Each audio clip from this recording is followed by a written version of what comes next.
अगर आपकी शादी किसी मांगलिक वर या कन्या से होती है तो आपकी मृत्यु हो सकती है। ये बात आपने बहुत बार सुनी होगी कि अगर लड़का मांगलिक हो तो उसको भी कोई मांगलिक लड़की से शादी करना चाहिए, या फिर अगर लड़की मांगलिक हो तो वही लड़का मांगलिक होना चाहिए। दोनों मांगलिक होना चाहिए। कोई अगर एक मांगलिक हो और दूसरा ना हो तो ऐसे शादी नहीं करनी चाहिए। उनमें से किसी की दूसरे की मौत भी हो सकती है। ये आपने सुना भी होगा ज़रूर। अगर ये होता क्या है, ये मांगलिक दोष ये होता क्या है, ये कुंडली में बनता कैसे है, और क्या सच में शादी करने से मौत हो जाती है? आइए आज समझे। देखिए, कुंडली में मांगलिक दोष मंगल से बनता है। ऑब्वियसली नाम है मांगलिक दोष, तो मंगल से बनता है। और कैसे बनता है? अगर मंगल आपके चार्ट में ये पहले ये भाव कहते हैं, पहले भाव को आपका ये पहला भाव है, और ऐसे 2 3 4 5 6 7 8 9 10 11 और ये 12, कुंडली में ऐसे 12 भाव होते हैं। अगर मंगल इसमें से जैसे कि 12वें भाव में हो, ठीक है, या फिर अगर पहले भाव में हो, अगर दूसरे भाव में हो, चौथे में हो, 7वें में हो, 7वें में हो, और अगर 8वें में हो, तो ये सब मंगल की ये सब पोजीशंस चार्ट में मांगलिक दोष को दिखाता है। इसे कहा जाता है कि लड़का या लड़की मांगलिक है। लेकिन इससे होता क्या है, ठीक है, आइए एक करके समझते हैं।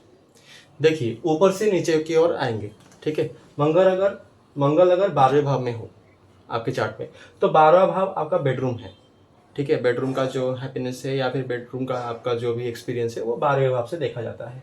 अगर मंगल 12वें भाव में बैठ गया तो आपका बेडरूम का जो हस्बैंड वाइफ का जो रिलेशन है, बेडरूम में जो आपको रोमांस चाहिए, वहाँ पर प्यार चाहिए, इसलिए 12वें भाव जो कि 12वीं राशि जो कि मीन का राशि है, वहाँ पर जाके वेनस जो शुक्र है वो एग्जॉल्टेड होता है, उच्च का वहाँ पर होता है, जो कि रिलेशनशिप का कारक है, आपकी स्पाउस का कारक है, ठीक है। लेकिन मंगल जब वहाँ पर जाता है, मंगल जो कि एग्रेशन का कारक है, गुस्सा, लड़ाई झगड़ा, वो सब का कारक है, अगर वो वहाँ पर चला गया तो क्या होगा?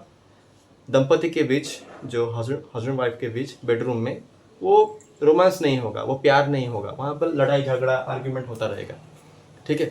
और ये सिर्फ बेडरूम में नहीं, देखिए मंगल यहाँ से अपनी 8वीं दृष्टि से वो 7वें भाव को भी देखेगा, जो कि मैरिज का भाव है।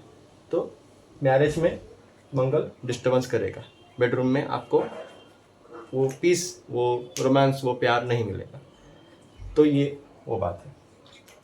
अगर मंगल आपका पहले भाव में है तो पहला भाव आपका जो लग्न जिसे कहते हैं, वो आपका पर्सनालिटी होता है, जो आउटवर्ड पर्सनालिटी, जो सोसाइटी, जो बाहर की दुनिया आपको जिस तरह से देखती है, तो ये पहला भाव से वही देखा जाता है। और अगर उसमें मंगल आ गया तो मंगल वही फायर, एग्रेसिवनेस, गुस्सा बहुत ज़्यादा, वही सब देखा जाता है। तो पर्सन कैसा होगा? पर्सन गुस्से वाला होगा, एग्रेसिव होगा, ठीक है, बहुत ज़्यादा फायर नेचर होगा, लड़ाई झगड़े करने वाला हो सकता है, ठीक है। और मंगल जल्दबाजी देता है, वो हर चीज़ को जल्दबाजी में डिसीजन लेना, यही सब देता है। और मंगल यहाँ पर बैठ के फिर आपके सप्तम में एस्पेक्ट भी करता है। तो ऐसा आदमी जो कि पहले ही गुस्से वाला है और फिर उसका गुस्सा वो निकाल कहाँ पर रह रहा है, कहाँ पर आ रहा है? 7th हाउस में, आपके मैरिज में। तो ये भी जो कि मैरिज में वही सब कुछ अनहैप्पीनेस, कुछ एंगर इशू, लड़ाई झगड़ा हस्बैंड वाइफ में, ये सब देता है। अगर मंगल दूसरे भाव में हो तो दूसरा भाव आपका फैमिली है, आपका स्पीच है, आपका धन है, ठीक है। मंगल वहाँ पर आ गया तो आपकी वाणी में जो है वो ही एग्रेसिवनेस, गुस्सा आएगा, गुस्से में आप जो मर्जी आया आपने बोल दिया, सामने वाले को गुस्से से हर्ट कर दिया, ठीक है, वो सब आएगा। धन आपका वही जल्दबाजी में, एग्रेसिव में, गुस्से में, ऐसे कुछ आना जाना वही सब लगा रहेगा, तो धन का भी वही देखा जाता है। और फैमिली में भी डिस्टर्बेंस, वही सब लड़ाई झगड़ा, हर चीज़ में हर कोई गुस्से में रहता है, घर में एक शांति का माहौल नहीं है, ठीक है, ऐसा बना रहेगा। तो ये एक ऐसा सिचुएशन देता है।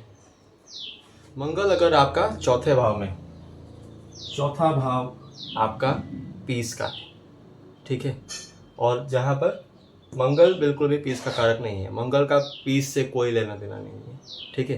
नेचुरली कालपुरुष कुंडली में चौथे भाव में कर्क राशि पड़ता है, जहाँ पर मंगल जाके नीच का हो जाता है, क्योंकि मंगल जो कि है वो अशांति वो दिखाता है, वो लड़ाई झगड़ा गुस्सा ये सब दिखाता है, तो वो पीस में उसको वो जगह पसंद ही नहीं आता।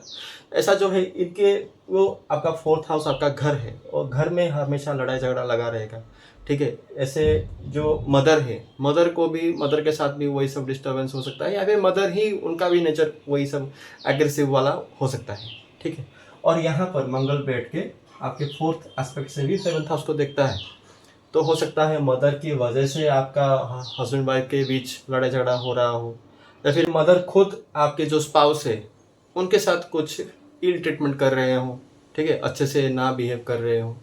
तो ये सब कुछ दिक्कत यहाँ पर मंगल 4th हाउस में दे सकता है। अब अगर मंगल आपके 7वें भाव में भी हो, 7वां भाव आपका मैरिज का है, ठीक है, आपका स्पाउस का है, आपके स्पाउस का नेचर ही एग्रेसिव वाला हो, आपका स्पाउस खुद गुस्से वाला हो, ठीक है, वो हमेशा लड़ाई झगड़े करने के मूड में रहते हो, बात बात पे गुस्सा आ जाना, बात बात पे लड़ाई झगड़ा कर देना, मतलब छोटी सी बात से मतलब मुंह फुला के बैठ जाना, ठीक है, ऐसा बहुत नखरे वाले हो, तो ये सब होता है। और मंगल यहाँ पर बैठ के फिर से आपके लग्न को भी देखता है, आपके वाणी के भाव को भी देखता है। तो ये जो पर्सन है, एक तो स्पाउस तो एग्रेसिव है, वो तो है, फिर ये लग्न को, मतलब जो ये सामने वाला है उसको भी वो गुस्से वाला बनाता है, उसको भी एग्रेसिव बनाता है, और साथ ही साथ उसके 2nd हाउस में जो हाउस स्पीच का हाउस है वहाँ पर भी एस्पेक्ट जा रहा है। तो दोनों ही, मतलब वो भी गुस्से में बहुत कुछ बोलने वाला है, स्ट्रेट फॉरवर्ड बोलने वाला, मतलब कुछ सोचेगा नहीं कि सामने वाले को अभी मैं क्या बोलूँ, उसको क्या लगेगा, ये सब वो सोचेगा नहीं, क्योंकि मंगल है, ठीक है। उसका काम ही है, वो वर्ड से ही इतना हर्ट कर देगा, मतलब हाथ से मारने की भी ज़रूरत नहीं है। मंगल जिसका 2nd भाव में हो या फिर 2nd भाव को देखता हो, तो ये ऐसे होते हैं। तो अगर ये बन गया तो ये मेरे हिसाब से बहुत ख़राब है, ये तो मतलब ख़राब है, ये मतलब 7th हाउस में ही आपका मास बैठ के तो मैरिड लाइफ क्या ही होगा, ठीक है। और फाइनली अगर मंगल आपका 8th हाउस में है, ये सबसे दिक्कत वाली है तब जब ये फीमेल के चार्ट में हो, क्योंकि फीमेल के चार्ट में नाड़ी के हिसाब से मंगल से आपका हस्बैंड को देखा जाता है। और अगर मंगल आपका 8th हाउस में चला गया, जो कि फीमेल के चार्ट में, अब इनकी शादी जिससे होगी, जिन पुरुष के साथ होगी, तो ये दिखाता है कि आफ्टर मैरिज उनके लाइफ में बहुत कुछ ट्रांसफॉर्मेशन आ सकता है। सडन कुछ इवेंट्स हो, सडन कुछ जैसे एक्सीडेंट वगैरह हो, या फिर कुछ किसी का डेथ हो गया, हाँ, तो उनकी लाइफ में ये सब इवेंट्स आएगा, वो जो थीम है उनका लाइफ का वो ट्रिगर हो जाएगा। तो या फिर अगर बहुत कुछ अफेक्टेड हो, तो या फिर खुद हस्बैंड का भी डेथ हो सकता है। लेकिन ये एक एक्सेप्शन है, ये एक वन ऑफ द पॉसिबिलिटी है, ये सब कुछ नहीं बताता, ठीक है।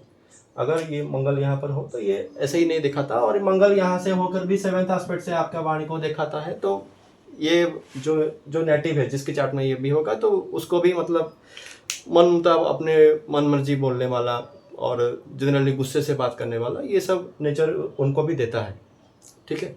तो यही सब कुछ कॉम्बिनेशंस आपके जो मैरिड लाइफ में है, तो उसमें अनहैप्पीनेस क्रिएट करते हैं। तो ये सब कुछ था जो कि मंगल का पोजीशन जिससे मांगलिक दोष बनता है, और उससे आपके मैरिड लाइफ में क्या इम्पैक्ट पड़ता है, यही है। अभी मांगलिक दोष, जैसे कि मैंने शुरुआत में कहा था, ऐसा नहीं होता कि मांगलिक दोष हो गया तो मतलब आपका डेथ ही हो जाएगा, ऐसा नहीं है। लेकिन हाँ, थोड़ा बहुत दिक्कत आता है, और इसलिए कहा जाता है कि अगर दोनों का ही मांगलिक दोष हो, मतलब मंगल का ऐसा ही कुछ पोजीशन हो, तो वो बैलेंस हो जाता है, ठीक है, वो एडजस्ट हो जाता है, क्योंकि दोनों ही कुछ सेम जो एनर्जी लेके वो चल रहे हैं, तो एडजस्ट कर लेंगे अपने आप में, ठीक है। तो आज के लिए इतना ही। ज्योतिष ऐसा ही हम पेश करते हैं, सीधी बात, नो बकवास, बिना कोई तेल मक्खन मारे। अगर आपको भी ज्योतिष ऐसे ही पसंद है तो आप हमारे चैनल इटर्नल वेद नाड़ी एस्ट्रोलॉजी को सब्सक्राइब कर सकते हैं। धन्यवाद। जय जगन्नाथ।